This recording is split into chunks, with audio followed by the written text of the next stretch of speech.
not all business models are created equal, especially if you're a woman that is done with hustle culture and just wants to start getting paid to be herself. By the end of this video, you'll know exactly what business model fits your energy, your lifestyle, and also your long-term vision, so that you can stop forcing what doesn't work and start growing with ease. I tried almost every business model out there, from coaching to e-commerce to UGC, and when I aligned with the right one for me, plus had a magnetic personal brand alongside it, it allowed me to easily bring in income, consistent clients, and full creative freedom. So I'm going to be tier ranking the 22 most popular business models that women are doing today, and at the lowest tier it is called Where is my soft life? So these are the business models where it's going to be like burnout central, masculine overload, and not really aligned to be in your most feminine energy, especially as a beginner. Next, low mid tier is cute but kind of draining, and these are business models that are time heavy, energy draining, and not that scalable unless you hustle. And mid tier is the power building era, which is not terrible but can lead masculine if it's not structured right. The next high tier is aligned and abundant. These are the business models that are scalable, feminine, fun, and you feel magnetic doing it. And then the top tier is soft CEO energy. This is basically the dream. This is where you're rich, you're radiant, and rested in these business models. And it's a business model that allows passive income as well as feminine flow. And if you want even more clarity on how to actually get paid to exist, no matter what business model that you choose today, I'm actually hosting a free live masterclass soon where I'll walk you through the exact roadmap to building a magnetic brand and choosing the model that fits you. Plus, I'll also be giving you 3 free AI prompts to help you get clarity on your path so that you can start getting paid to exist. So you can save your seat for free. Link is in the description to register. Now, before we go into the ranking, I want to preface this, that this tier list is not good or bad business models. The truth is, all of these business models work, but it's about seasons and alignment, choosing the right season and also being in alignment with a business model. Because the truth is, women do not have to work harder when they unlock the power within and share it with the world. There are women that instantly grow an e-commerce business really big and really fast, basically from day one, because they have a huge brand and they go straight to soft life CEO status. But that is not the case for everyone, and I understand that. Most women start businesses without knowing their true power, their true gifts, or they do not have the skills that will help them in business. And they end up choosing business models that either keep them small or burn them out. Like, a lot of times I see women have a knowledge gap when they enter the business world, and then they end up making no progress, and then they end up just quitting. And this video will help you make your aligned choice so that you can avoid that. Like, personally for me, I started in finance and sales, which is naturally pretty masculine, but it built my confidence, it built my communication skills, financial literacy, and it also helped me unlock my voice. But then I pivoted because eventually I craved that softness, alignment, and also that peace that I know business could bring you. And that's when I fully focused on my personal brand and developing my coaching business. The truth is, business is an evolution, guys. Your magnetic business model comes from when you unlock the power within and start taking aligned action. And understand that maybe your first business model might not be your forever business model. So I'm going to be ranking each business model out of 25 points, and there's going to be 5 questions. So for the first question I'll be asking for every business model is, does it allow feminine flow and creative expression? Second, does it build inner power and long-term freedom? Third, can it scale passively, or is it always trading time for money? Fourth, does it support soft living? 5, does it require high startup costs or hustle culture? And each question I'm going to be ranking 1 through 5. Then after I sum up all the points, I'll place a business model in one of the 5 ranks. I will put the chart right here on the screen so that you can see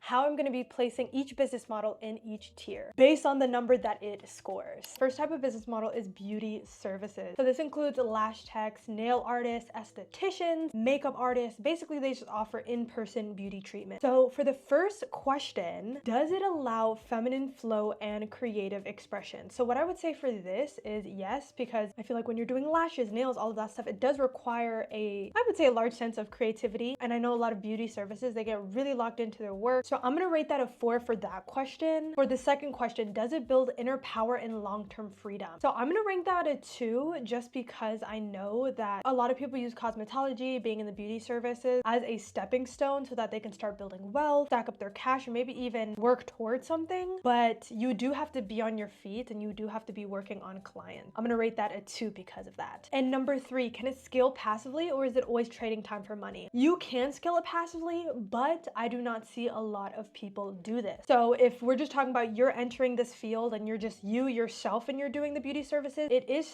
kind of a short-term gain, and it's not really that sustainable because you cannot scale yourself, right? Like you cannot duplicate yourself multiple times to do the work to make money. This is literally something that you're trading time for money, so I would put 1 point for that. And then for the next question, does it support soft living? So how much does it align with the rich, rested, radiant lifestyle? What I would say for this one is I would rate it a 2. If you have appointments and booked on your calendar, like if your whole calendar is booked, it gives you really little room to breathe and you have really strict deadlines, so I would give it a 2. The only reason I'm giving it a 2 instead of a 1 is because you can adjust your schedule if you want to. Like you can block off time where you do not want to work, which gives that little bit of flexibility. 5th, does it require high startup costs or hustle culture? So for this, I said 2 because it really doesn't cost that much to get clients if you already have people you already know. And also it depends on what type of work you're doing. If you're lashes, it's going to be way more of a different startup cost than somebody that's doing braids, for somebody that's doing nails, right? So it can range, but I just put 2 just because it can be pretty high investment. So in total, what this total to is 11 points, which puts it in the cute but kind of draining category. Okay, so I'm gonna place it right over here. Cute but kind of draining. So this is for the beauty girls or the girls that have a very high effort business model right now and you're still very much trading time for money in your business. One thing I don't see enough beauty service pros doing that could seriously change the whole game is not only using a brand to attract clients on autopilot and maybe even attract future team members, but I don't see a lot of beauty pros opening their own academy. Imagine turning your services into a brand, then your brand into a business, and then turning that into a beauty education empire. And if you're wondering how to actually do that and how to build a brand that allows you to get paid to exist and scale your current skills into more freedom, I'm teaching it all inside of my free live masterclass called She Gets Paid to Exist. You'll learn how to use your brand to turn your current income stream into something scalable or aligned, no matter what stage you are at. So like I said, the link to register is below, and believe me, if you want soft success, you need that class. Next is online coaching. So this is one-on-one or group guidance in areas like business, mindset, health, fitness, spirituality, and so much more. Honestly, the possibilities are endless. Does it allow feminine flow and creative expression? I gave this 5 points because it really does allow you to have full creative freedom. And when you're coaching, like you literally feel like you're in the zone and it feels like play to go ahead and help your clients and help them gain a transformation. And does it build inner power and long-term freedom? For this one, I gave it a 4 because I would say that it does build a lot of inner power. You gain a lot of skills on closing, on communication, customer service, making roadmaps so that people can get a transformation. So yes, I would say to that, and inner power, yes, it gives you a lot of inner power because it makes you feel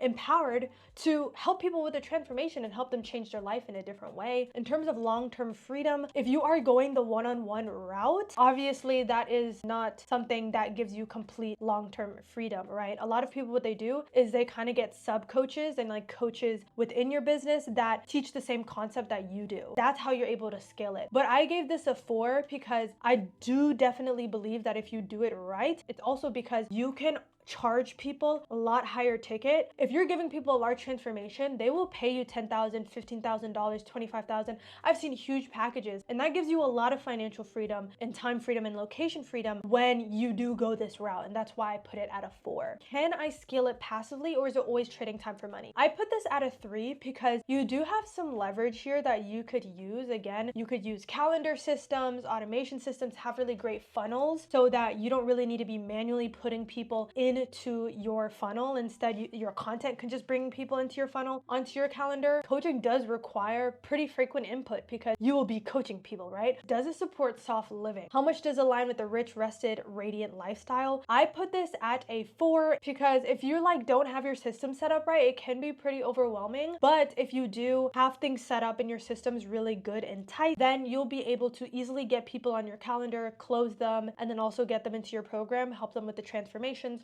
whether that's one-on-one or group coaching. Does it require high startup cost or hustle culture? How accessible and aligned is this for a feminine beginner? So what I would say for this is that actually it doesn't really have a startup cost. If you've obviously never started a coaching business, you could hire a coach. That could cost a lot more if you do hire a coach, but honestly, you have the transformation within you. If you could just roll out everything you did to make that transformation happen, happen so that people can follow a roadmap, then honestly, all of that information is already within you. You can just create the program. So for this, I did do a 4 just because it does take a little bit of upfront hustle, right? It does take a little bit of that upfront hustle so that you can create a really great program for people to get really great results. So ultimately, what this scored is 20 when I added it all together. So that means it's in the aligned and abundant tier. Next is the high ticket closer or setter. So you basically help coaches or service providers basically sell their high ticket offers by handling their sales calls or their DM conversations. Setters basically warm up the leads, and then the closers actually seal the deals on calls, typically earning commission per sale without needing to create their own product. Does it allow feminine flow and creative expression? For this, I would rank it about a 1,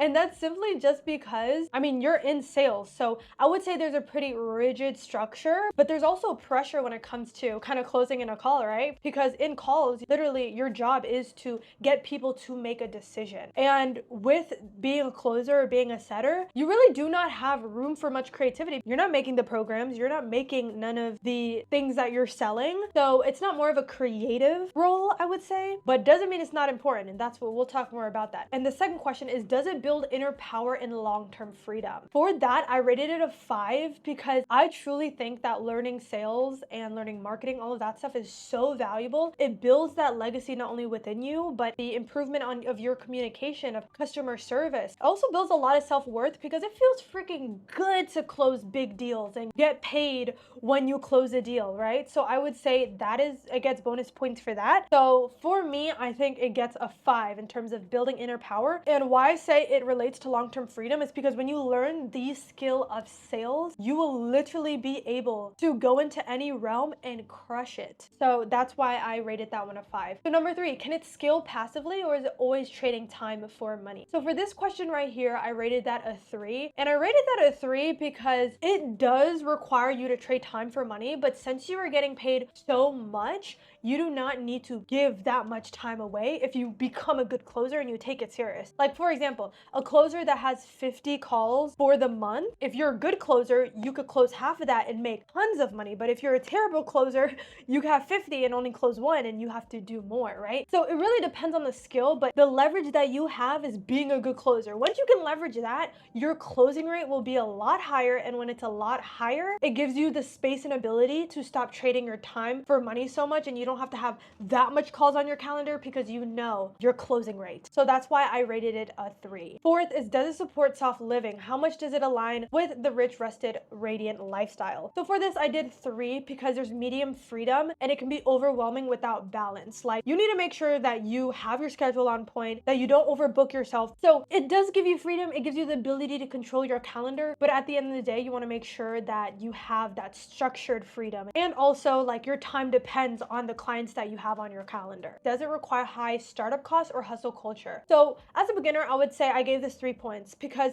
it's mid-range startup. You can either spend money on getting into a high ticket closing coaching program and setter program, or you can honestly just do it yourself. So this is DIY possible. You can just reach out to coaches you really like and be like, hey, can I be a setter? Hey, can I be a closer? So I would say it's low-ish barrier to entry. It depends on which route you want to go on, how much capital you really have to invest. So with combining all of that together, this got into the power building era tier, which I 1000% agree with. And I mean, sales is awesome. So next is digital product. And this is basically where you're selling ebooks, templates, or online courses that teach, guide, or support a transformation. Once created, you can basically sell it on repeat. Does it allow feminine flow and creative expression? For this, I gave it a 5 because it does pretty much give you full creative freedom to make what you want, whatever digital product you want, what you want to put in it, how you want it to look. So guys, when you're really making a digital product you're so excited about, it really does feel like play and you really get into the zone. So it allows for kind of your art, your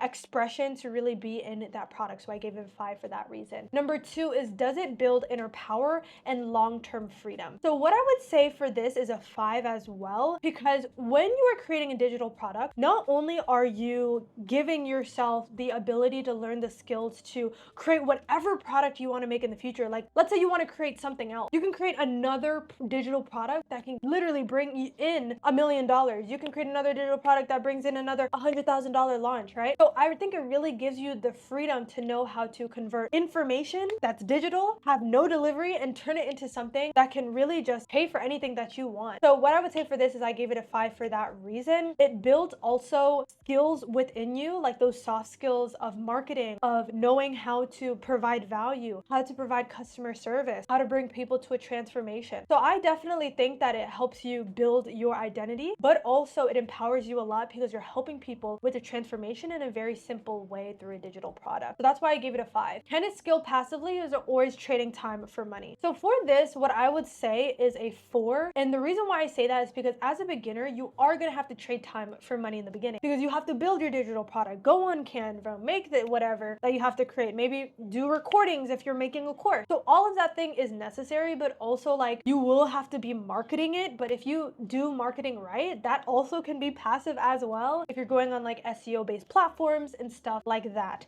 So that's why I gave it a 4, because it is very scalable. But in the beginning, especially as a beginner, you are going to have to trade time for money to do the front end stuff. Number 4 is, does it support soft living? So I gave this a 5, and the reason why I gave this a 5 is because it aligns amazingly with the rich, rested, radiant lifestyle if you do it right. It gives you full flexibility for your calendar and also your energy. You can put on your calendar, okay, this is what I'm going to do, you know, the creation of the digital product, this is what I'm going to do, the email marketing, this is what I'm going to post on my story. So this is all things that you can do and do on your own schedule. So it really allows you to also market your lifestyle alongside of your digital product. What I would say with the digital product is you should be creating digital products that you love, that you swear by, that you use on a day-to-day basis. Then it's going to be very easy to integrate your lifestyle as well as the digital product to market it a lot easier and be a lot more convicted in your digital product or offer. Does it require high startup costs or hustle culture? So this could honestly cost all the way from $0 to $20 a month, more than $20 a month, depending on what softwares you do use. There are like websites where you can go ahead and post your digital product on there, send it to an email when people buy it from you. Also have payment processing on there as well. There's free sites that you could use, and there's also paid ones where maybe you're spending $29 a month, spending $30 a month, so that you can do email marketing as well as do maybe DM automation. So with that, that's why I gave it a 3, because it's mid-range startup. Some hustle to start early on, like I said in the beginning, but also it can be low barrier to entry and DIY possible, $0 possible, if you just do it the right way and you do it in a way that aligns with your budget. I added it all together. It was 22 points that I got. So I'm putting it into soft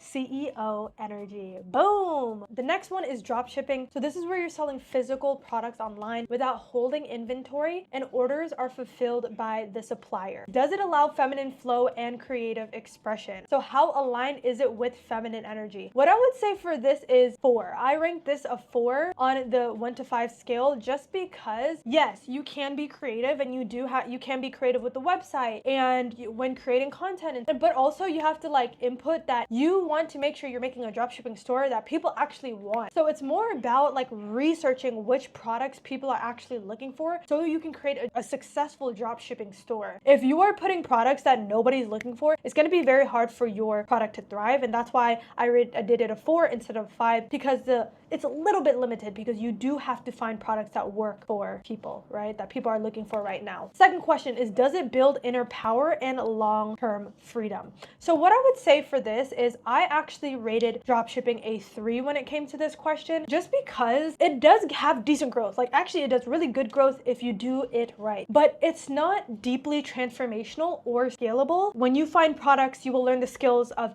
building a website, of finding products that work. You will also learn how to market. But one thing is, I think the learning communication part is missing when you're doing a dropshipping store. I see a lot of people that do dropshipping and like they try to go into coaching, but they don't speak that well on camera. It's simply because they weren't exercising that skill in the process. So that's why I gave it a 3. Can it scale passively, or is it always trading time for money? And for this, since you are not holding inventory, I rated it a 3. And the reason why I rated it a 3 is because you do have some leverage because you don't hold product, right? But it does require kind of frequent input. You want to make sure having somebody handling the customer service. If nobody's handling it, make sure you're doing it yourself. You want to make sure that people are getting their product. You want to make sure that your suppliers are not running out of product. This is stuff that you can't just sit and forget, can't build it and forget. You want to make sure you're keeping an eye on like the moving parts of the business, such as shipping, suppliers, stuff like that. So that's why I rated it a 3. Number 4, does it support soft living? Does drop shipping support soft living? I also gave this a 3. And the reason why I gave it a 3 is because I would say it gives medium freedom, because it can be overwhelming without balance. If you don't know how to balance your time with any business, you're going to struggle. If you don't like research, hey, this is when I need to add new product. Hey, this is when I need to update this. This is when I need to post content. Then it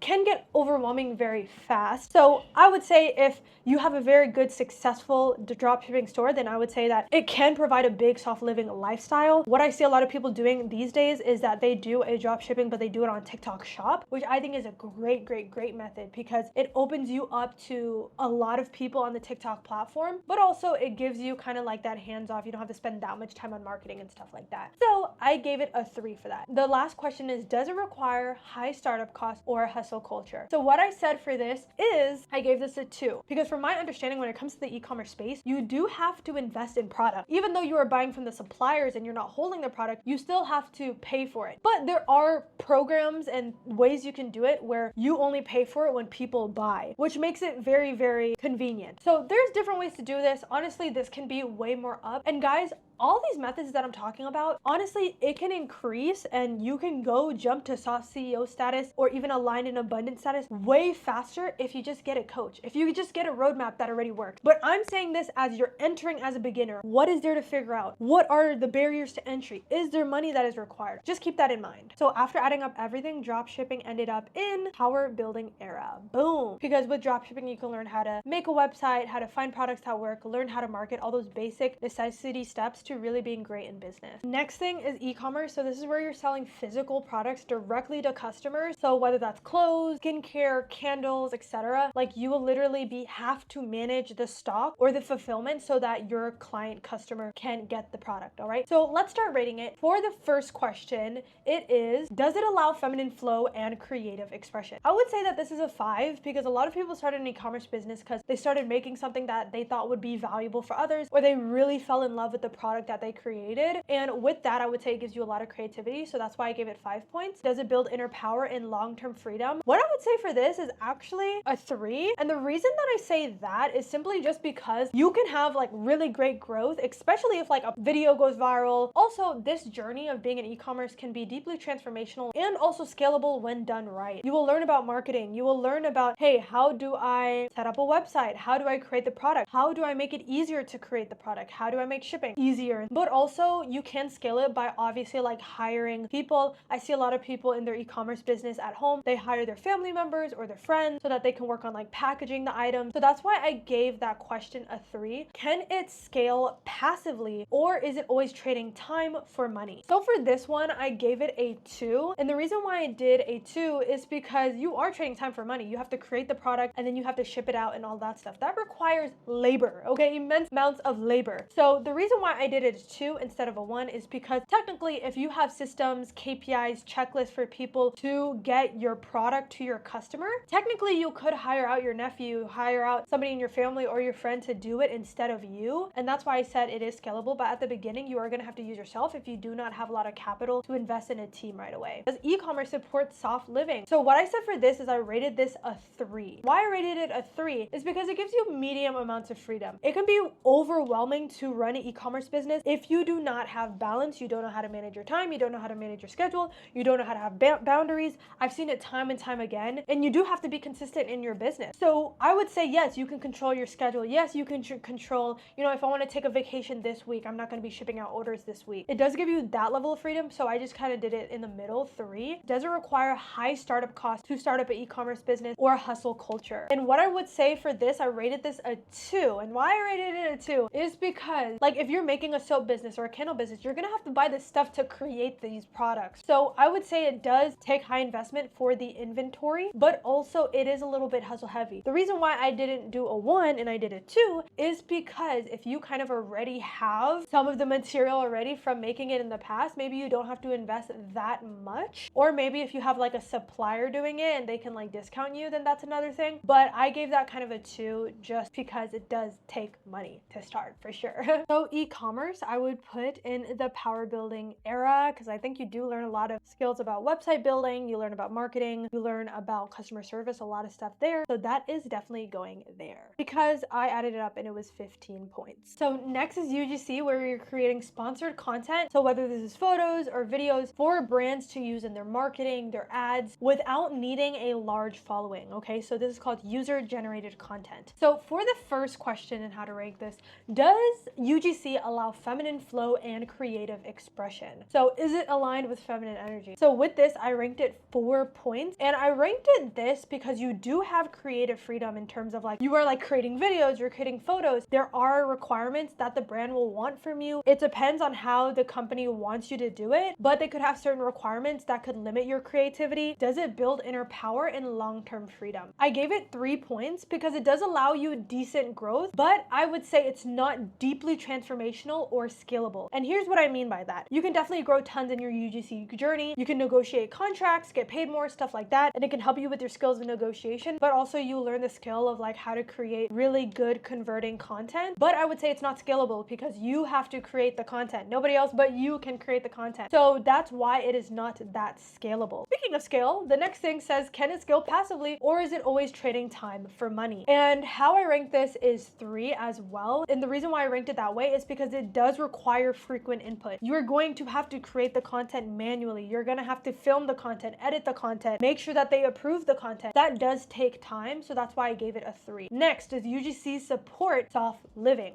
And for this, I rank it a 4. It does give you freedom and stuff like that because it allows you to structure your schedule to take UGC deals. When are you going to film the content? When are you going to start pitching in the emails? And I would say also support soft living because it allows you to live your lifestyle along with doing UGC because you're already using skincare products, you're already using hair care products. So why not you promote and test out things that might work for you even better? But the reason why I rated a 4 instead of a 5 is simply because like you still are trading time for money. Like you don't have complete freedom over what you do in terms of your creativity. So that is why I put it at a 4, and also your schedule because you're exchanging time for money. Next is, does it require high startup costs or hustle culture? I personally rated it a 4 because it does not take a lot of money to start UGC. You just simply have to pitch, get the attentions of businesses and companies that you want to work with, and you can start making content for them if they agree to a contract. But if you do get a coach or you choose to like invest in a course or training or program or something like that, you can start making money a lot sooner because you're not figuring it out by yourself. So that's why I gave this a 4, and in total UGC got 18 points. So that means that it is aligned and abundant business model. Alrighty, brand deals. So this is where you're partnering with brands to promote their products or services to your audience for payment or for commissions. So for the first question, does brand deals allow feminine flow and creative expression? So how many points I gave for a brand deal is 4, and the reason why is because oftentimes like they have pretty like strict things on what they want you to say, what not to say, what they don't want in the background, like no other logos. So it does limit your creativity there and the natural flow of your creation, and that's the only reason why I didn't give it a 5. But it does allow you to create naturally into what you already do, and you can accept brand deals that align with your brand. Like if you do wellness, then you probably don't want to take a sponsorship that has probably like something to do with like cats or dogs, right? So that is basically how you can still align what you already like and what you already do with accepting brand deals that actually align with you and your brand. The next question is, does it build inner power and long-term freedom? So what I said for this one is 3,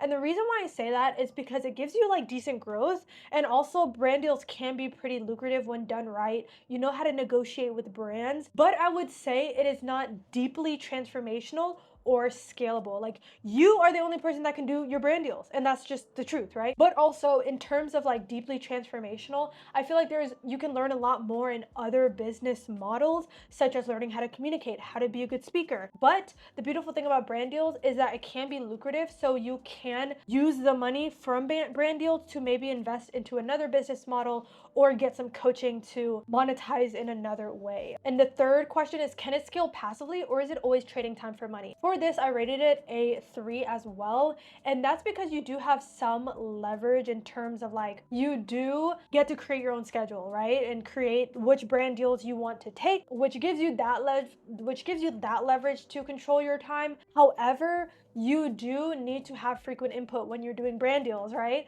It depends on how good you are negotiating. Maybe you're only doing one brand deal a month and it's giving you enough to cover your expenses, or maybe you're doing two, enough to cover, your expenses plus some, right? So you really have to do the math, but it does not scale passively at all. I would not say that. You do have the opportunity to get more money for your time, which allows you to free up your time. So the next thing is, does it support soft living? For this, I gave it a 4, but why I gave it a 4 instead of a 5 is because it can be overwhelming when you don't know how to balance your schedule and you don't know how to time manage, okay? So the last question is, does it require high startup costs or hustle culture? So for this, I gave it personally a 3 because it doesn't give that, you do not need that much startup costs. You simply just have to build a platform and really just have like a good platform so that brands even want to be on your platform. So what I would say for this, a 3, because you do have to do some hustle early on to build up your brand, build up your platform, and also like you can DIY this. Like, you could manage yourself when it comes to brand deals instead of sourcing out to a management company. And it's like lowish barrier to entry because all you have to really do is reach out to brands. So when we add it all together, brand deals summed up the points to 17. So that means that it is in the power building era.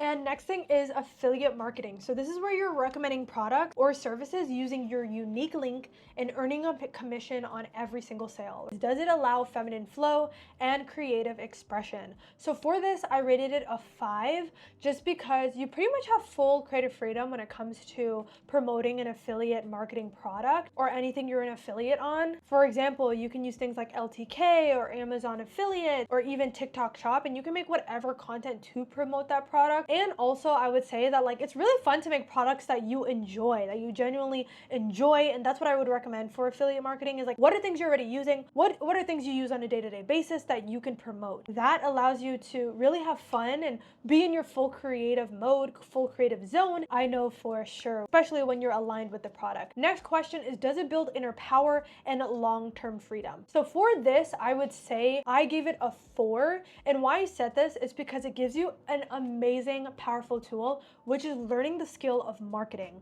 When you learn the skill of marketing, you'll be able to not only market your affiliate links, but you can market whatever the F you want in the future. Maybe this is not a business model you want to do forever. It's maybe just a stepping stone so that you can start learning marketing. What this allows you to do, it allows you to not even have to create a product, but it allows you to go ahead and build a platform that basically drives your traffic over to your affiliate link so that people can buy, and you can make sales passively in affiliate marketing if you pretty much wanted to. It's just based on how good your marketing is, how good your systems are set up. So I gave this a 4 for that reason. Number 3, can affiliate marketing scale passively, or is it always trading time for money? Like I just previously said, you can scale it passively, but it does require some upfront setup and some upfront input. For example, setting up your brand, setting up your funnel, setting up your system so that people can just buy from your link very easily, very simply. That takes time, right? And that's why I give it a 4 and not a 5, because you can really batch create content, decide that I'm gonna film all my content in one day, have it for the rest of the week, for the rest of the month if you wanted to, right? In terms of trading time for money all the time,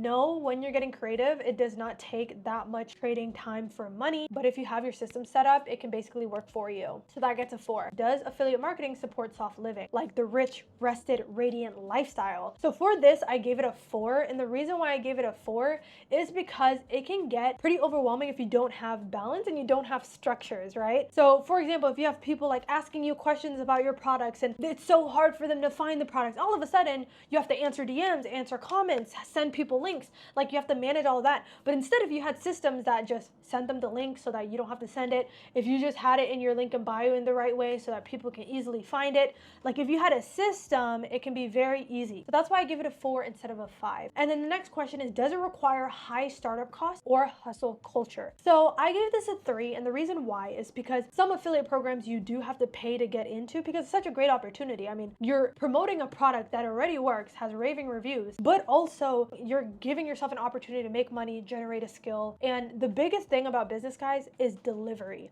A lot of people struggle with delivery when it comes to business. So affiliate marketing allows you to get rid of the delivery part. You're already using a product that works and has backing behind it.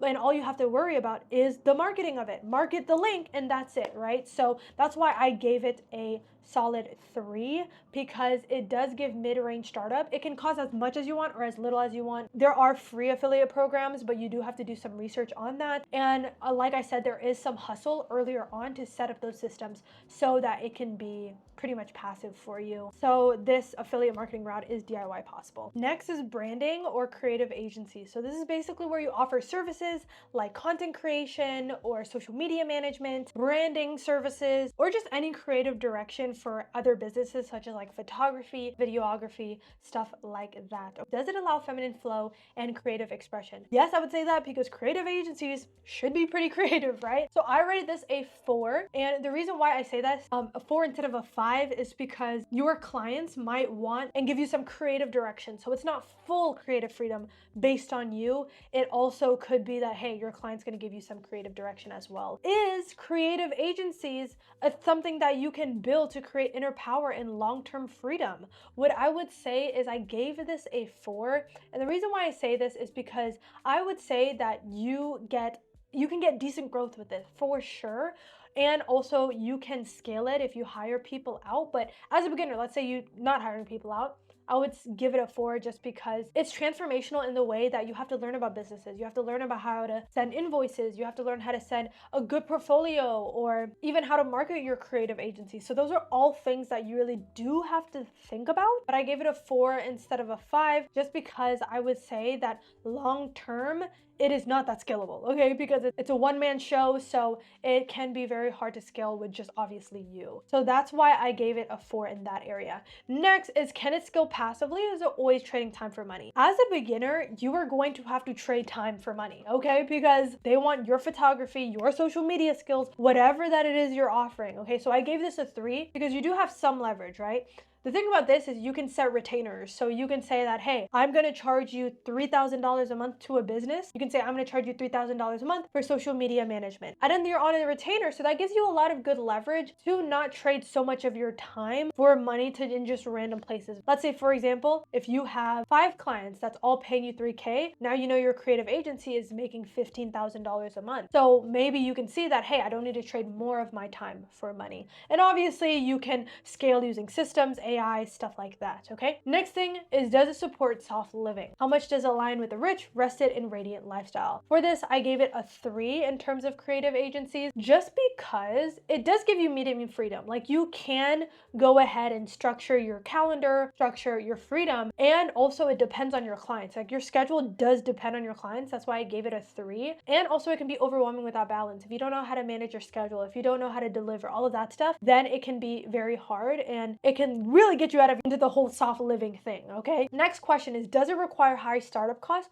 or hustle culture? And for this, I would say yes and no. If you are a one-man show and you have a creative agency with just you, then yes, it is just you, and you don't really have to pay somebody else as a startup cost, okay? And maybe you already have your camera, you don't need to buy a camera, then technically that's a $0 startup cost. So it really depends on the situation. But for this, I gave it a 2, because if you want to have a creative agency, usually agencies have more than one person so that you can give your clients great results at the speed that they want, efficiency they want, stuff like that. So I ranked this a 2. So in total, what creative agencies or brand agency got on the scale is 16 points. So this is perfect for your power building era because you will learn a lot of skills when you do open your own agency for sure. So it definitely is a perfect spot right there. And the next business model is network marketing. So this is basically where you're selling products from a parent company and recruiting others to join your team for commission-based earnings. So I know network marketing gets a really bad rep, and I'm not part of a network marketing company, none of that. So I have no benefit in talking it up anyway, but I think a lot of people like talk a lot of trash about it. So let's get into the actual questions, okay? So first things first, does it allow feminine flow and creative expression? So does network marketing allow you to do that? What I would say is yes and no, and that's why I ranked it a 3. It depends on really what network marketing are you doing. Are you doing it as a travel agent? Are you doing it as an insurance agent? Are you doing it as maybe you're part of a trading academy, right? So these are all different things, but a lot of the times, like, they don't want you to market in a certain way because they have certain stipulations that would affect the business model. So with that, it does limit your creativity. So that's why I gave it a 3. For the next thing, does it build inner power and long-term freedom? For this, I gave it a 3 as well. And I would say that network marketing gives you decent growth. It gives you a great opportunity where you don't even have to really make a product. Like, you don't have to make a product. You already have a business model basically done for you. And also I would say it is pretty transformational in terms of, especially if you're a beginner, is that it allows you to build like leadership skills, communication skills, sales, marketing, all in one business opportunity. And for the third question, can you scale network marketing passively, or is it always trading time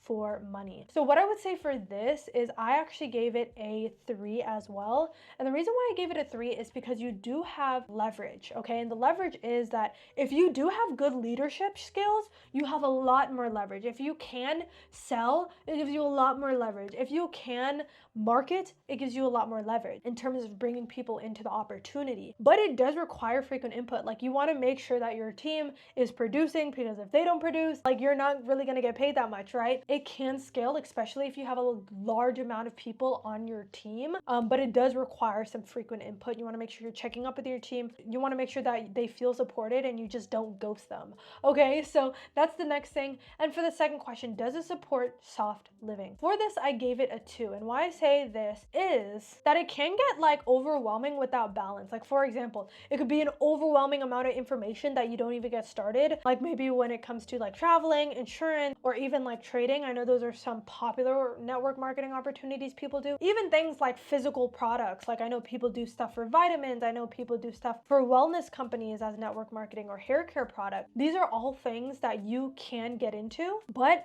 the process can be overwhelming if you do not have good support, but also if you don't know how to balance maybe work, life, and also like making your business thrive while using your network and learning how to market and all that stuff. Next question is, does it require high startup costs or hustle culture? For this, I also gave it a 2. And the reason why I say this, usually a lot of network marketing groups, they do have you pay for a fee. And sometimes they also have like upsells within, like if you want to go to certain events, then you have to pay for those as well. In terms of the startup energy, sometimes it is a lot more because you have to take in a lot of information to understand the business model, but also it can cost a lot more comparing it to other business models based on kind of the network marketing group that you are in. So with that, the total for network marketing got 14 points. So that means I put it in the power building era. And that makes sense because you do learn kind of a lot of skills. If you actually be successful at network marketing, you learn leadership, sales, marketing, communication, all of that stuff. So I can see why it's in the power building era for sure. Next is freelancing or VAs. So this is basically where offering specialized services and skills such as writing, designing, editing, coding when it comes to freelancing, and you're providing these services to clients on a contract or project basis. And VA is a type of freelancing, and it's a type of freelancing where you support business owners with tasks like admin, customer service, tech help, or scheduling,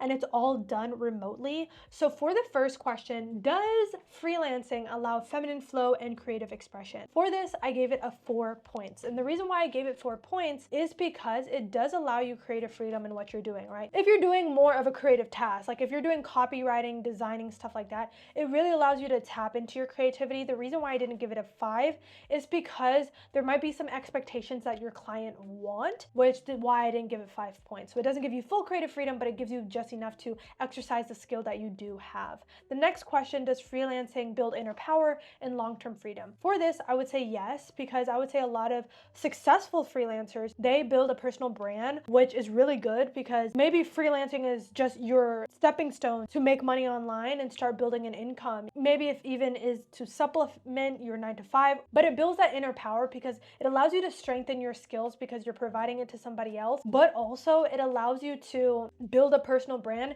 And in terms of long-term freedom, I would say it also does as well give you long-term freedom, because when you learn how to freelance and how to market your skills and services, what you're able to do is basically anytime, whenever something goes wrong, maybe the economy goes down or you lose your job or whatever, at least you have a skill that you know that you can market, that you know that you can exchange money for. And for the third thing, can it scale passively, or is it always trading time for money? Like, can freelancing make money while you rest or while you create? So for this, for the traditional sense of freelancer, the person that's going directly into it with nothing but just themselves and them skills, I rank this a 2. And the reason why I said a 2 is because scale passively, right? Emphasis on that. This is based on your skill, okay? Nothing else. So you will have to trade your skill for money in order for your clients to pay you every month.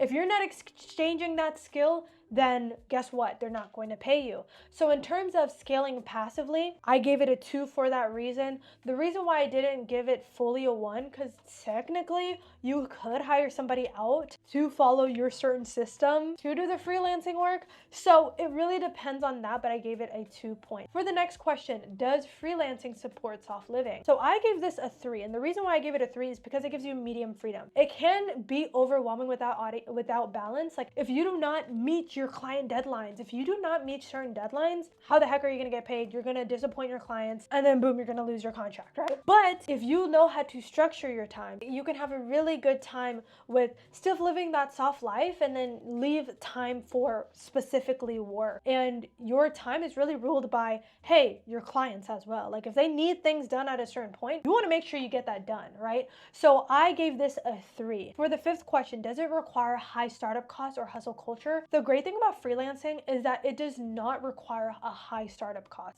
because you're just using your own skill and you're marketing it to other people that will need that inside of their business or will need it as a service. So I gave it a 4 instead of a 5 because it does require some early hustle in the beginning, right? Creating those systems, putting yourself on Fiverr, putting yourself on Upwork. And I also gave it a 4 because it's lowish barrier to entry and it's possible to DIY the whole thing. Like, I'm just gonna DIY my portfolio, DIY my pitch deck, all of that stuff. That is why I would give it a 4. So in total, freelancing got 16 points. So that means it is in the power building era. And I would agree with that because you will learn a lot of skills about not only how to build your personal brand, how to get results for clients, to market, you will learn how to set a good portfolio, and also how to ultimately package up your skill so that you can always have a stream of income. So next is YouTube and brand monetization. You guys probably know how I feel about this, but I'm doing this unbiased view, okay? So YouTube and personal brand monetization is where you make content, build a following, and earn from AdSense, sponsors, digital products or services. Basically, you can do whatever you want when you have a personal brand, honestly. But I would not do it all at once, by the way. Does it allow feminine flow and creative expression? How aligned with it is feminine energy? For this, I gave it a 5 because it really gives you full creative freedom when you do this. I think a lot of people like to call it like being a creatorpreneur, right?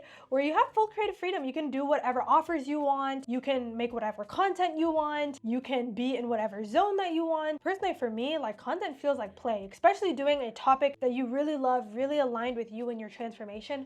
Ooh, content just feels so good. So I give this a 5. Does it build inner power and long-term freedom? So for this, I gave it a 5 as well. And why I say that is because it literally builds a legacy for you. When you build your personal brand, you're building legacy as well, because people are going to know you for your teachings, what inspiration you brought to people, entertainment, education, whatever that it is. People are going to remember you for that till the end, right? Which is so awesome, as well as it really helps you with your self-worth when done right. It helps you with your confidence when done right, because what it's going to do, it's going to give you a big amount of purpose. It feels like you being here is not just, oh, to be cute, pretty pictures, whatever, but you're doing it to help people. You're doing it to spread a message. So that is why I gave this a 5, because it really helps you feel empowered, and building a personal brand is just basically an extension of yourself. Next question, is building a personal brand and monetizing it, can it scale passively, or is it always trading time for money? So if you have a really magnetic brand that sticks to people's brain, I personally gave this a 5. The reason why is because this can be highly scalable as much as you want it to.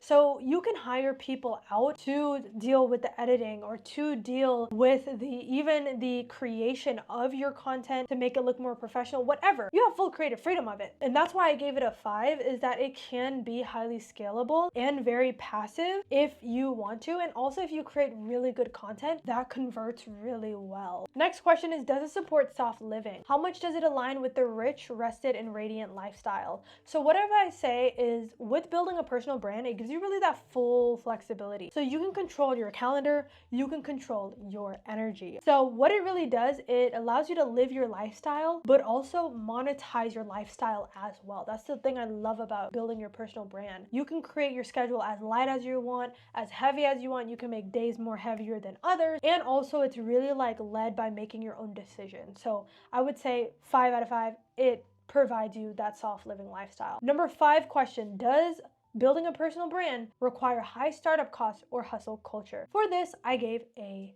3, okay? And why I gave it a 3 is because it can be mid-range startup. You can literally start with the phone that you have, but to really be successful, you want to make sure you have good quality, okay? And part of that is maybe even if you have a phone that looks like you're recording off of a rock, maybe get something that where people can actually see and see that you're visible. But also personal branding, like in order to monetize, it might take some upfront work and making content earlier on, but that does not mean that that will last forever. You can make it very, very scalable. It depends on where you're at, what you can afford. And so I would say it has low-ish barrier to entry, and also does not require that much hustle, but it can require a lot of hustle early on. So YouTube and brand monetization, in total, it got 23 points. So that means that it goes to soft CEO energy, okay? And next is podcasting, which is a type of personal brand monetization, but monetized podcasting. So monetized podcasting is where you create audio content and monetizing through sponsorship, listener support, or products and services. Does podcasting allow feminine flow and creative expression?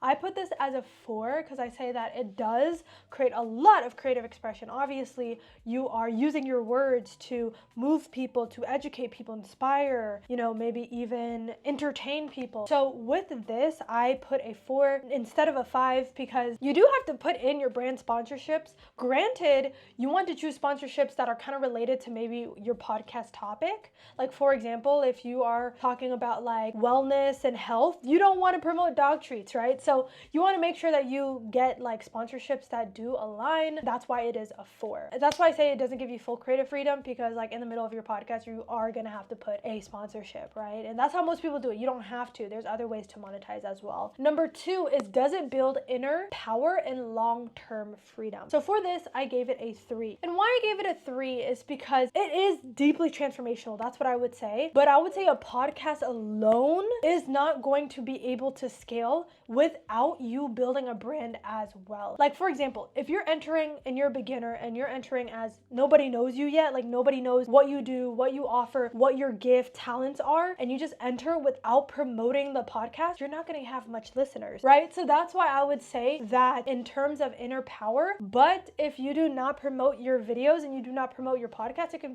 be very hard to scale it, okay? And that's why it is a 3. Next question, can it scale passively or is it always trading time for money? So what I would say for this is the 3, because maybe instead of you can have a replacement. You can have 2 people on the show and you guys can swap, roles, and maybe every other week you guys are making the podcast. But for the most part, it's gotta be you on the podcast if you're the host, okay? So what I would say for that is I gave it a 3. For the next question is, does it support soft living? I gave it a 2. And why I gave it a 2 is because if you have sponsorship on on your podcast, you want to make sure that you reach those deadlines. And also, you want to make sure you prep your podcast to be valuable. There are people that, hey, want to just listen to some people yap, but for the most part, people go to podcasts so that they can get some sort of value, whether that's education, entertainment, inspiration. So you want to make sure that you prep for that. And also, like, if you have a schedule that you promise with your audience that, hey, I'm going to post every week, then that's something that you want to commit to. So that's why I gave it a 2, because it does support self-living. Like, you do get the freedom and the flexibility to run your own schedule, but you also do have deadlines, right? That really do need to be hit, especially if you have sponsorships. Does it require high startup costs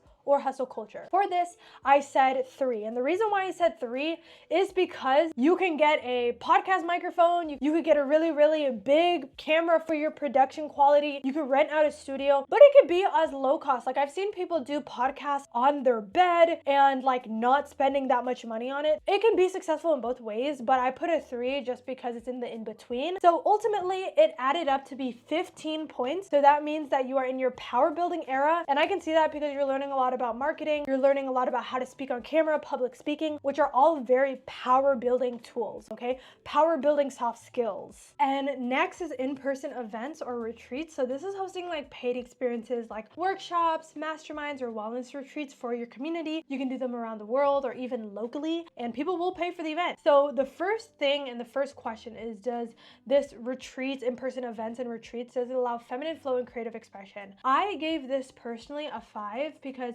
you can choose what location you want to do. You can choose, what food you want to have there, what kind of vibes are in the event. So these are all your creative expressions that you can go ahead and do. And you can create inspiration boards to make the vision come to life. Does it build inner power and long-term freedom? Say for this is I gave it a 4. And the reason why I gave it a 4 is because it gives you a lot of inner power, because it empowers you to help people during those events and gives really big transformations in a short period of time. So I would say it's very expansive, not only for yourself as a leader, but also for other people to really get those amazing transformations in those events. Can this business model scale passively, or is it always trading time for money? I gave it a 3. And the reason why I gave it a 3 is because it does require like input to make this event happen. Like, you do have to know, hey, this is what happens at this time of the event. This is the activities we're gonna do. So those are some things to keep in mind, but you can also implement leverage, such as, hey, maybe hiring an event coordinator, maybe hiring somebody to coach you on how to make the process and how to make the event successful. And that's why I gave it a 3, because you can scale it passively if like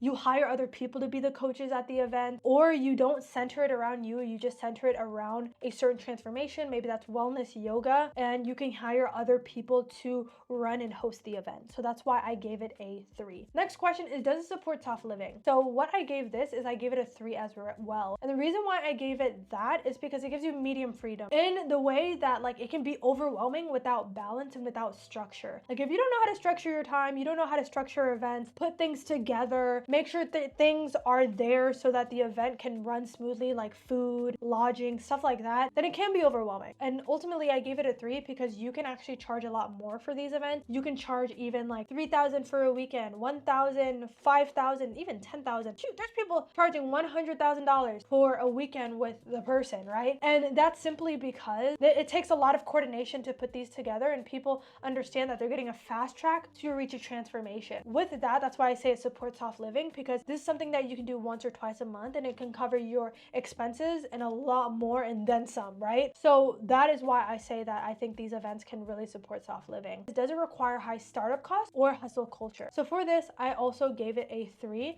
And the reason why I gave it a 3 is because it does mid-range startup. And a lot of people would think that, hey, it takes like a lot of time, it takes a lot of money to make this event happen. And I would say that if you have a pre-order where people are paying for their tickets way beforehand, then you can use some of those, ticket costs, or you can use some of the profit you made from the tickets to put into creating the event. So that's why I'm saying you do not need to have a lot of upfront money, if not any money at all. Honestly, if you have a platform that people would buy your event, you just use the money that they gave you to make the event happen. And obviously you want to plan well for this so that you don't overextend yourself and over leverage, but you do need to have early like hustle early on to make these events happen. And that's why I ultimately gave it a 3. So ultimately this business model got 18 points, which means it is an aligned and abundant business model, which I'm gonna put right here. So next is print on demand, and this is basically where you're selling custom designed clothing, mugs, or home goods, and it's basically all printed and it's shipped by a third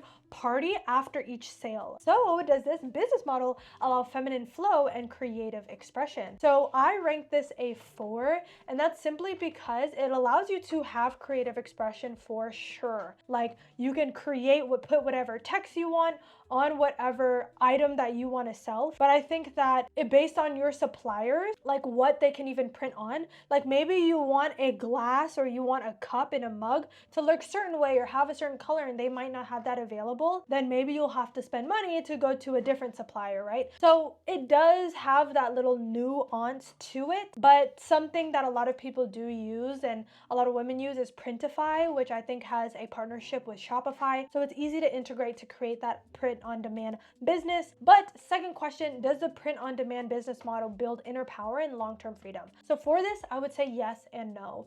And that's why I ranked it a 3. I ranked it a 3 because it gives you like decent growth. Like yes, you can grow a lot. You can have a successful print on demand business. However, I would say it's not deeply transformational in terms of your skill set, and in terms of like scalability wise. Because I think that if you have a big brand and you make really fire, trendy, like print on demand pieces, then that is how it can really scale, do really well. Like what I usually see people do print on demand is they take really trendy quotes or really trendy topics and they put it on shirts, they put it on mugs to really make a really big profit in terms of this business model. So that's why I gave it a 3, because I think this can be a great stepping stone and could maybe even fund other business ventures. That is why I give it a mere 3 points, because it also gives, I think, decent cash flow, and it is reliant a lot on trends, but also making sure that you are good at marketing, that you have a lot of attention and people want the print on demand things that you have. So for print on demand, can it scale passively or is it always trading time for money? So for this, I gave it a 4 because I think that it can scale pretty passively because you are not creating the print on demand product. Usually it's from a third party site that's creating the product for you and then sending it straight to the customer. In that sense, if you have a really good print on demand store, then yes, it can scale basically passively. But I said 4 because like you could trade a lot of time for money if you're doing kind of like the trendy route of taking advantage of trendy events or pop culture things that are happening in the moment to make print on demand stores. Next is, does it support soft living? For this, I gave it a 3 because I'd say it would give you medium freedom because it can be overwhelming without balance. You do have to know how to market. You do have to know to see, hey, where can I get to see people that would actually just want an item that has text on it just because of the vibes, okay? So that's why I say that it can be overwhelming to learn all that information as a beginner at once, but also like the success of your print on demand business could be based on a season. Like I know a lot of people make a lot of money during Christmas and during the holiday events because they make print on demand products that are season related, right? Or holiday related. So those are some things to keep in mind. Next thing is, does it require high startup costs or hustle culture to create these products? And for this, I would say yes and no, and that's why I rated it a 3. And I rated it a 3 because a lot of times they do not charge you until somebody buys your item. So that is something that you need to keep in mind, but also like you want to make sure that you have some profit, right? You just don't want it eating up all your profits. So making sure that you find a supplier that's going to do print on demand very cheaply so that you can maybe sell it higher so that you can get a really great profit. The reason why I rated it a 3 is because you're going to have some hustle early on. Like you're going to have to make the website. You're going to have to know how to market. You're going to have to make sure to show the product to people that actually want the product, right? And also build demand for a product that just has text on it. So that is why I gave it a 3. And ultimately this got 17 points print on demanded. So that means that it's in the power building era. And I can see that because it's allowing you to learn about marketing, product development, customer service. What do people actually want? So that is why it's in the power building era. Next is Etsy. So Etsy is basically where you sell maybe handmade, vintage, or digital products through Etsy, and Etsy is just a built-in marketplace where you can really buy those crafty things, okay? So first things first, does it allow feminine flow and creative expression? I gave this a 5 because I feel like Etsy is just all in all just a creative platform. Like that's where the creators, the artsy girls go, okay? So that's why I gave it a 5, because it gives you pretty much full creative freedom and allows you to create the business how you want while also having the exposure of the Etsy website. Next is, does it build inner power and long-term freedom? I gave this a 3, and the reason why I gave it a 3 because it does give decent growth, but I think that because it's a marketplace, you do have a lot of competition. When you are selling, maybe somebody's searching up like, hey, I want a crochet hat. They're not only seeing your crochet hat, they're also seeing other people that made crochet hats. So now you have to kind of rely on other people choosing yours because it's more of their style rather than something else. So this is something to consider, and that's why I gave it a 3. Next question is, can it scale passively? Or is it always trading time for money? For this, I gave it a 1, okay? And why I gave it a 1 is because you're full on trading your time for money. I mean, it depends on how scalable what you're creating is, but you're selling handmade things. You're selling things that are very crafty, require your hands, right? So I give you my time by creating this item, you give me money, okay? So that's why I gave it a 1. Next thing is, does it support soft living? With this, I would say I gave it a 2. And the reason why I say this is because it does kind of have like a deadline to this. Like, yes, you want to make sure that you're giving your client and your customer a good product, but also like you don't want them waiting like 3 months, right? Because you don't want to get a bad review, which will affect your future sales. So that's why I gave it a 2. Next is, does it require high startup cost or hustle culture? For this, I also gave it a 2, and that is simply because like if you do not have like, this is not already your hobby already, like this creative business is not your hobby, then you're gonna have to go find like enough products so that you can sell it on Etsy, right? If you have 10 customers, are you prepared for that in your Etsy orders? If you're not prepared for your orders, that means that you need to buy some product for your Etsy business to thrive. Because if you don't have product to create your craft or to create your handmade vintage items, then it's going to be very hard for you to sell, right? So with all of that combined, I combined all the points together, and that is 13 points. So that means that this is a cute but kind of draining business model, okay? So I'm going to switch it over here, and that is for Etsy. Next is the brick and mortar business, and brick and mortar businesses are basically where you're running a physical storefront or studio like a salon, boutique, fitness studio, or cafe, okay? So for the first question, does a brick and mortar business allow feminine flow and creative expression? So for this, I gave it a 2, like 2 points. And that's because I simply think that when it comes to like creativity, yes, you can pick the business idea. Like I know a lot of women, like they want to start like cute little businesses. Like I want to have like a book and cafe combo, or like it's like a bookstore and also a cafe, right? But with that, like yes, you can have the creative idea, but maybe you're gonna have to do some things that you don't want to do. Like maybe you're gonna have to add new things to the menu every week because you know it's gonna grow your business, or you know you have to put a sign outside to make it grow your business, or make the cafe menu look brighter, or change it to TV screens, like simple stuff like that to make the business thrive. That's why I gave it a 2. Sometimes it limits your creative freedom because maybe you have to do things to make the business do well because you do have profit margins, you do have things you have to buy to keep the business running. Does it build inner power and long-term freedom? For this, I also gave it a 2 points because it does not, in the beginning, it's not going to give you long-term freedom. Like you're going to have to work in the business, you're going to have to see what to do to make it right, what to do to not make it right. Obviously, if you have a lot of capital, you have a great team, if you've done this already in the past, then that's a different story. But if you're like a complete beginner, I would not recommend going with the brick and mortar business as your beginning business because it requires a lot of steps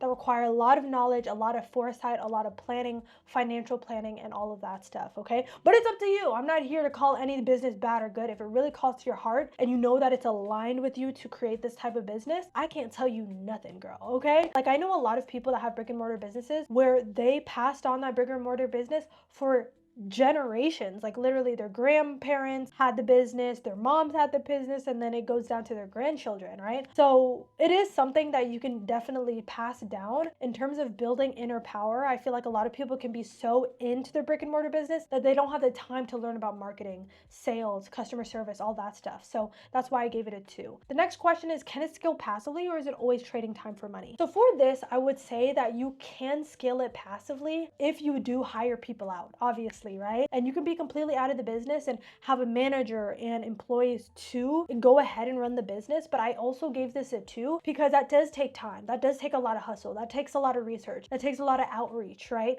Making sure that you're interviewing people. So that's why I gave it a 2. Does it support soft living? I also gave this a 2 because I think that if you do not have a team at the beginning, you're going to have to figure a lot of things out. Inventory, finances, accounting, taxes. You're going to have to find out, hey, what are the things I need to pay for, like rent of the building? So I would say in the beginning, it does not support soft living because you have strict deadlines.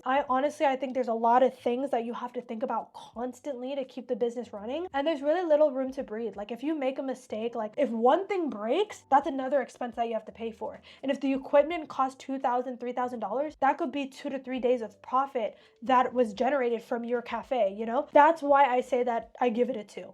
Next question is, does it require high startup costs or hustle culture? I gave this a 1 because it does require a high startup cost. I don't know a brick and mortar business where it costs you almost $0 to start unless you're using like business funding, grants, stuff like that. Then that's a different story. But if you're starting with nothing but yourself, you have to have pretty much a pretty big startup cost. And with the hustle, you do have to have things set up to make the business run. Okay, so that's why I gave it a 1. It's high investment, hustle heavy, and masculine startup energy. And that is why it is going to Where's My Soft Life? And next is mobile services. And this is basically where you bring your service, whether that's beauty, massage, wellness, fitness, it can even be food, directly to your clients in their homes or at their events. I know a lot of people do like food trucks. There's people that do like cafe carts. There's people that even do like on the go hair, lashes, stuff like that, like massages. So with this, does it allow feminine flow when you do this business model and creative expression? And for this, I did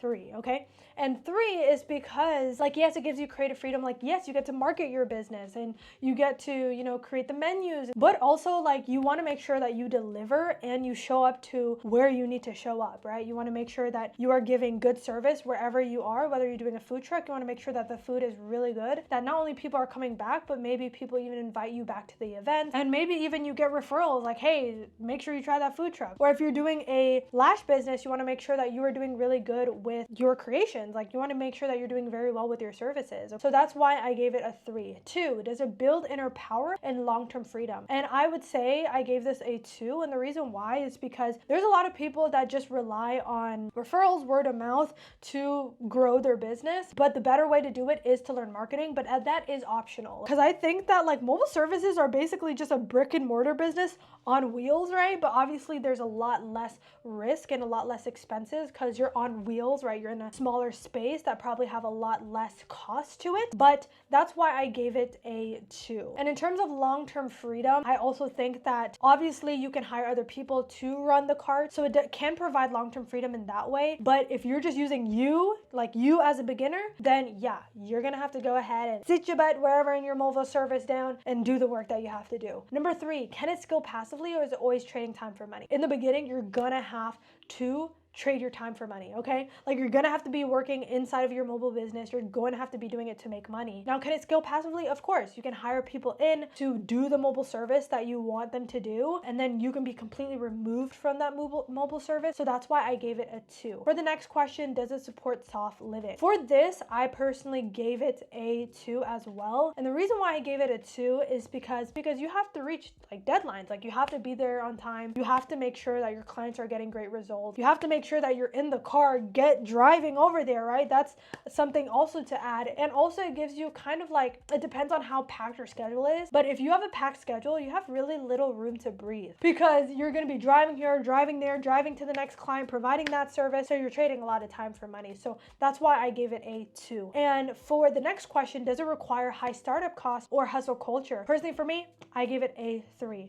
And why I gave it a 3 is because there's mid-range startup, okay? Like if you already have a car, then technically you do not have to pay for the mobile service. You just bring all the materials you need, put it in your car, go provide the mobile service. And you might have some hustle early on. Like you're gonna have to set up, if you are buying a food truck or you are buying a cart, you wanna make sure that you put up the upfront money, and that's why I gave it a 3. If we add it all together, mobile services got 12 in terms of points, so that means I'm moving it to cute but draining. Next is online membership, subscriptions, or apps, okay? So I know that's a lot, but it's basically where you offer ongoing access to exclusive content, resources, or community through a reoccurring monthly fee. Does this align with feminine flow and creative expression? I would say yes, and that's why I gave it a 5, because you get to fully create what you want to create inside of your membership community. What do you want to offer? What things you want to provide? What transformation you want to have? And that's why I gave it a 5. Number 2, does it build inner power and long-term freedom when you build these online subscriptions? And what I would say for that is a 5 points. And why I say that is because it provides you the skill of, first of all, building something that's helping people with transformation. So not only are you empowering yourself,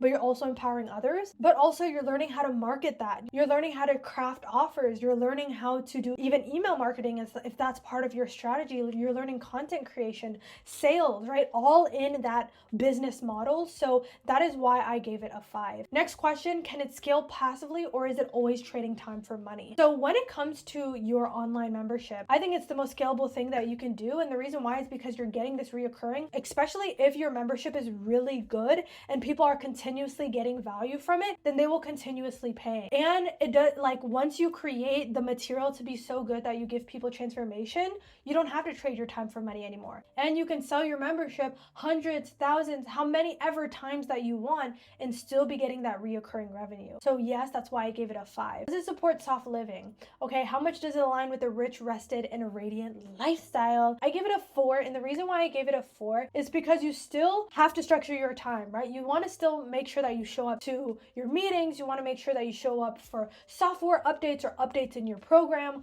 all of that stuff to make sure that your program is good and people continuously get results. And does it require high startup costs or hustle culture? I rated this a 4 because there are platforms like subscription platforms, but if you're developing something like an app, you do have to pay for that software development for your app, but it can range. And I gave it a 4 because there are free ways to do it. There is medium cost to do it. There is high cost to do it. Okay, so that's why I give it a 4, but you can make a lot of money, especially if you have a great big brand and you know that you can provide people transformations inside of your membership. If I add it all together, is 23 points. So it's going in the soft CEO energy tier. So next is trading. Okay, so this is buying and selling financial assets like stocks, crypto, Forex for profit. So traders, what they do is they just study the market and they study the trends and price movements to move fast or make strategic decisions. So it requires learning, it requires risk management, and often starting capital. Okay, so the first question, does trading allow feminine flow? I gave it a 2 because when it comes to this, like, you're not really creating anything. You're just basically studying analytics and you're studying movements so that you can basically make a profit and make a really good trade. Okay, so that's why I gave it a 2. Doesn't take much creativity, but it does, I think, take a lot of like intuition, like, is this the right moment? And that's why I gave it a 2. Does trading build inner power and long-term freedom? I gave this a 3 because it does allow really decent growth and even great growth if you do have good trades. But I would, however, say this is not deeply transformational to a lot of people. And the reason why I say this is because you're not really talking to anybody. You're on your computer and you're literally like moving things around, right? Make sure that the trades are good and that you make a really good profit. So I would say that it doesn't give you that many amazing skills other than, hey, I can watch the market and move it really well to make good money. However, it does not give you like really that many skills. Now, can it scale passively or are you always trading time for money? I gave this 3 points. And the reason why is because you have some leverage. Like, if you have really good trades and you have a really good trading strategy so that you can make a lot of money every other week, every other month, and you can just make, like, I've seen people make $100,000 on trades, like $20,000 on trades, but I honestly think that takes a lot of discipline, a lot of skill. I don't think that any average Joe can do that. So maybe I don't know what I'm talking about, but usually from the people that I've seen make those really profitable trades, they do a lot of studying. They wake up in the time the market is open. They're not effing around, okay? So that's what I would say for that. But I would say if you are doing something like a day trading strategy, because I know there are different methods and different strategies to trade, and also like it depends on what group you join. Like, I know there are some groups, they give like basically like trading alerts where it say, hey, move in this way, move in that way. And there are some groups that give really good alerts that like every every single trade you're basically making money. So it literally depends on that. But if you have really good trades and you have really good trades frequently, then sometimes you don't need to make that many trades in a month. You don't need to trade a lot of your time for money. So that's why I did it a 3, because it really range and depends on your situation. Number 4 is, does it support soft living? I gave this a 2. And the reason why is because you have to be there. You have to be there when the market is open. There's other trade strategies where there's a 24-hour market. Like I know the crypto markets are 24 hours. So these are things to think about. These are things to, that are kind of nuanced, but I still gave it a 2 nevertheless, because it can be kind of like overwhelming and stressful if you do not know what the heck you're doing, okay?